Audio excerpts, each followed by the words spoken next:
Hey everyone, welcome back to the session. तो भाई आज इस सेशन के अंदर हम डिस्कस करने वाले हैं डिटर्मिनेंट इन 10 मिनट्स। अब अगले 10 मिनट में हम आपको पूरा डिटर्मिनेंट चैप्टर जो कि चैप्टर नंबर 4 है क्लास 12 फिजिक्स का, वो रिवाइज कराने वाले हैं।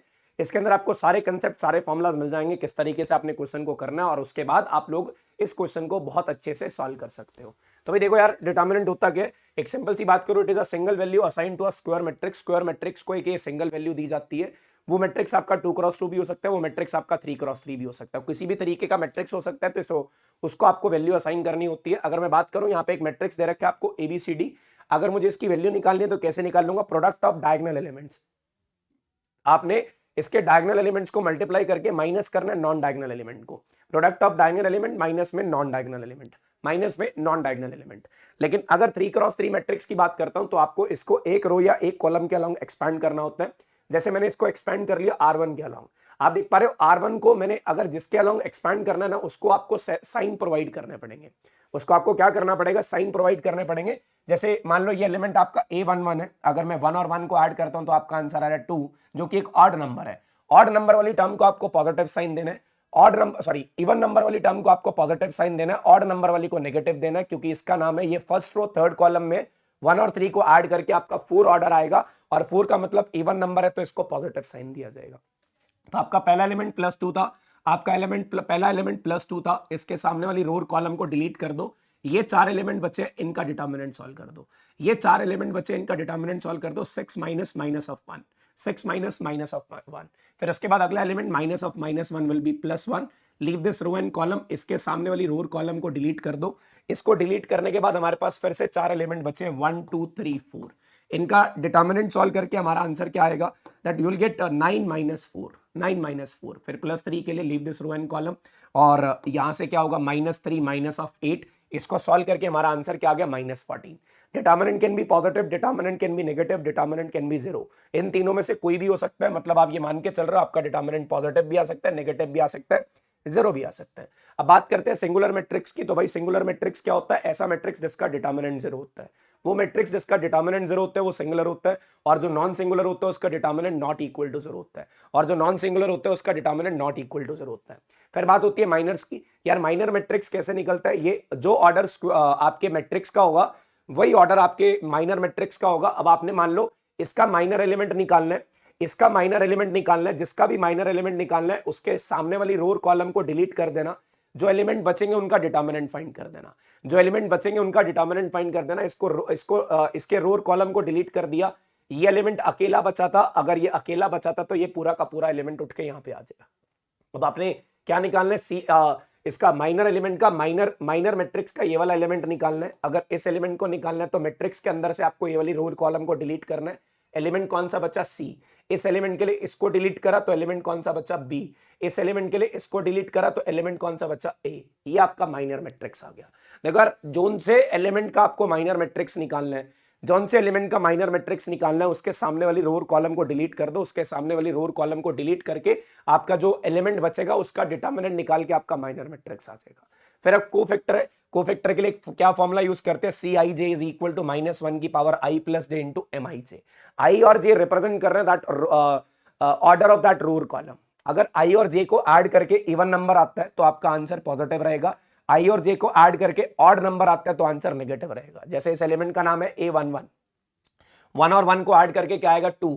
इवन नंबर है तो ये पॉजिटिव। A12, 1 और 2 को ऐड करके ऑड नंबर तो ये नेगेटिव। A21, 2 और 1 को ऐड करके ऑड नंबर तो ये नेगेटिव, ये positive. Positive negative, negative positive. अब अगर मैं माइनर्स के साइन को इसके अकॉर्डिंग चेंज कर देता हूं, माइनर्स के साइन को इसके अकॉर्डिंग चेंज कर देता हूं तो मेरे पास आ जाएगा कोफैक्टर। ठीक है, तो भाई माइनर निकालने के लिए जिस एलिमेंट का माइनर निकालना है उसके सामने वाली रो कॉलम डिलीट करके बचे हुए एलिमेंट्स का डिटर्मिनेंट निकाल दो। उनका साइन चेंज करने के बाद कोफैक्टर्स आ जाते हैं। और अगर आप कोफैक्टर्स का ट्रांसपोज कर देते हो, ट्रांसपोज ऑफ कोफैक्टर, ट्रांसपोज का मतलब क्या होता है? रो को कॉलम में चेंज करना और कॉलम को रो में चेंज करना।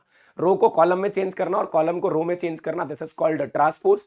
और अगर आप ट्रांसपोज कर देते हो तो आपका एडजॉइंट आ जाता है। 2x2 की तो बहुत सिंपल सी ट्रिक है यार। अगर आपको ए मैट्रिक्स दे रखा है, ए मैट्रिक्स इज सपोज मेरे पास क्या है 1 2 3 और 7, 1 2 3 और 7। तो इसका ट्रिक क्या होता है, अगर आपने इसका एडजॉइंट निकालना है ना, अगर आपने इसका एडजॉइंट निकालना है तो एडजॉइंट निकालने का ट्रिक क्या है, इसके डायगोनल एलिमेंट को इंटरचेंज कर दो, डायगोनल एलिमेंट्स को इंटरचेंज कर दो और नॉन डायगोनल के साइन चेंज कर दो। अगर नॉन डायगोनल के साइन चेंज करने हैं तो मतलब पॉजिटिव को नेगेटिव कर दो और नेगेटिव को पॉजिटिव कर दो, पॉजिटिव को नेगेटिव कर दो और नेगेटिव को पॉजिटिव कर दो।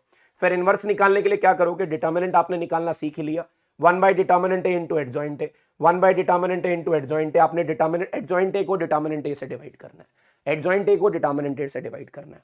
अब एक्सपेक्टेड क्वेश्चन इससे इनकी प्रॉपर्टीज से, जो ये प्रॉपर्टीज ऑफ डिटर्मिनेंट नहीं है, प्रॉपर्टीज ऑफ इनवर्स है, प्रॉपर्टीज ऑफ माइनर्स है, प्रॉपर्टीज ऑफ कोवेक्टर्स है, इससे एक क्वेश्चन एक्सपेक्टेड है। कांस्टेंट इनटू ए का डिटर्मिनेंट निकालना है। अगर आपको कांस्टेंट को बाहर निकालना है तो वो डायरेक्टली बाहर नहीं आएगा, कांस्टेंट डायरेक्टली बाहर नहीं आएगा, इसकी पावर n बाहर आएगी। n क्या होगा, इसका ऑर्डर, n होगा ऑर्डर। अगर 2 क्रॉस 2 है तो n की वैल्यू 2 होगी, 3 क्रॉस 3 है तो n की वैल्यू 3 होगी, 3 क्रॉस 3 है तो n की वैल्यू 3 होगी। अगर a इंटू b का डिटर्मिनेंट निकालना, दैट a इंटू b का determinant will be a determinant into b determinant, that a into b का determinant will be a determinant into b determinant. और a ट्रांसपोज का determinant और a का determinant एक ही बात होती है, a ट्रांसपोज का डिटर्मिनेंट और a का डिटर्मिनेंट एक ही बात होती है। ये प्रॉपर्टी बहुत इंपॉर्टेंट है, a इंटू एडजॉइंट ए या adjoint A into A, a into adjoint A या एडजॉइंट ए इंटू ए, ये किसके बराबर होता है, a determinant into i, a determinant into i, where i is the identity matrix. ये जो i है ये इसका आइडेंटिटी मैट्रिक्स है, बहुत इंपॉर्टेंट प्रॉपर्टी है। इस प्रॉपर्टी का यूज करके बहुत सारे क्वेश्चन आपके पेपर में एक्सपेक्टेड है, ठीक है। फिर इसके बाद बात आती है हमारे पास एडजॉइंट ए का डिटर्मिनेंट। ये जो एडजॉइंट ए का डिटर्मिनेंट है ना, ये a डिटर्मिनेंट की पावर n-1 है, ये a डिटर्मिनेंट की पावर n-1 है। और ये जो n है ये फिर से ऑर्डर रहेगा, अगर 2 क्रॉस 2 है तो 2 रहेगा, 3 क्रॉस 3 है तो 3 रहेगा। और a इनवर्स का जो डिटर्मिनेंट होता है, determinant of a inverse is equal to 1 by determinant A, determinant of a inverse is equal to 1 by determinant A. और ये दो छोटे छोटे से पॉइंट है जो एनसीईआरटी में लिखे गए हैं और बहुत इंपॉर्टेंट पॉइंट है, क्योंकि इससे सीबीएसई क्वेश्चन पूछती है। अगर आप किसी एलिमेंट्स को, मतलब किसी रो और कॉलम के एलिमेंट्स को उसी रो के कोफैक्टर से मल्टीप्लाई कर देते हो, if elements of any row और column is multiplied by the cofactor of same row और कॉलम, उसी रो के कोफैक्टर से मल्टीप्लाई कर देते हो। मान लो आपने a11 को c11 से मल्टीप्लाई करा, a12 को c12 से मल्टीप्लाई करा, उनको ऐड करने के बाद आपका डिटर्मिनेंट आ जाएगा, उनको ऐड करने के बाद आपका डिटर्मिनेंट आ जाएगा। If elements of any row और कॉलम इज मल्टीप्लाइड बाय, आपने किसी एक रो और कॉलम के एलिमेंट्स को किसी दूसरी रो के कोफैक्टर से, मतलब सेम रो के नहीं, अगर सेम रो से मल्टीप्लाई करके ऐड करते हो तो डिटर्मिनेंट आता है, किसी डिफरेंट रो से मल्टीप्लाई करके ऐड करते हो तो ये आपका आंसर क्या आएगा, 0। ये दो बातों का ध्यान रखो। If elements of any other if elements of any row और column is multiplied by cofactor of same row और column, the sum is equal to determinant. If elements of any row और column is multiplied by cofactors of any other row, याद रखना any other row, this sum is equal to 0। उसका सम किसके बराबर होगा, 0 के, उसका सम किसके बराबर होगा, 0 के, ठीक है। फिर एक आखिरी टॉपिक आता है भैया, अगर आपको 3 वर्टिसेस दे रखी है, आपने एरिया ऑफ ट्राइंगल निकालना हो, तो एरिया ऑफ ट्राइंगल का फॉर्मूला क्या होगा, half of determinant of x1 y1 x2 y2 x3 y3 और 1 1 1, x1 y1 x2 y2 x3 y3 और 1 1 1, यहां से डिटर्मिनेंट निकल जाएगा। इसका यूज करके आपका डिटर्मिनेंट निकल जाएगा। और अगर पॉइंट्स कोलिनियर हो जाते हैं, अगर पॉइंट्स कोलिनियर हो जाते हैं तो आपका एरिया ऑफ ट्राइंगल कितना आ जाएगा, 0। If points are collinear, the area of triangle will become 0. If points are collinear, the area of triangle will become 0. अब ये छोटा सा रिवीजन था। अगर आपको बाकी भी चैप्टर्स का रिवीजन चाहिए तो आपका कमेंट्स, जितने ज्यादा कमेंट्स होंगे उतना ज्यादा इसका स्पीड बढ़ा के आपका कल तक ये सारा रिवीजन कंप्लीट कर दिया जाएगा। तो एक बार वीडियो को लाइक कर देना और चैनल अगर सब्सक्राइब नहीं कर रखा तो सब्सक्राइब कर लेना, जुड़े रहना, बहुत सारे ऐसे और रैपिड वन शॉट आने वाले हैं। Thank you so much.